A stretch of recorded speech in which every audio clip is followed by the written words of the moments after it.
ร่องรอยของดวงแรดกัดก้านใบ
นั่นคือเสียงของนกแต้แวด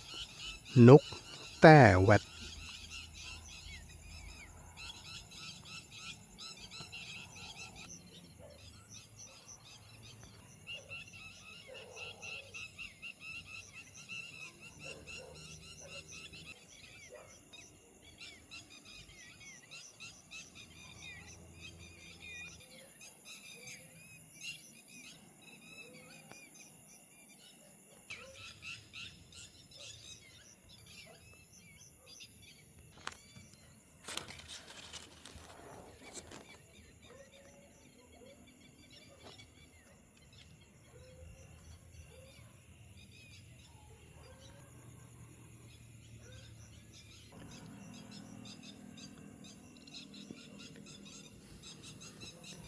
นี่คือจันทร์ของ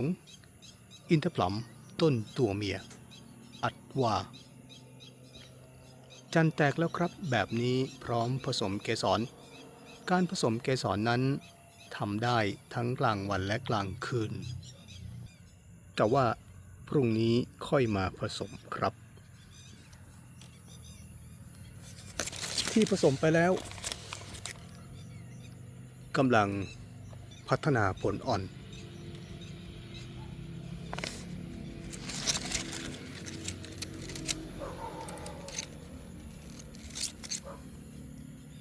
จันทร์ของอินทผลัมแตกจันทร์ไม่พร้อมกันจันทร์ที่อยู่ด้านบนสูงสุดเป็นจันทร์ที่แทงออกมาก่อนก็จะแตกจันทร์ก่อนส่วนจันทร์ที่แทงออกมาภายหลัง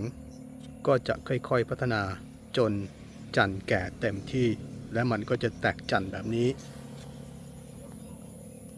ค่อยผสมเกสรทีหลังจันทร์ไหนมาก่อนผสมก่อนจันทร์ไหน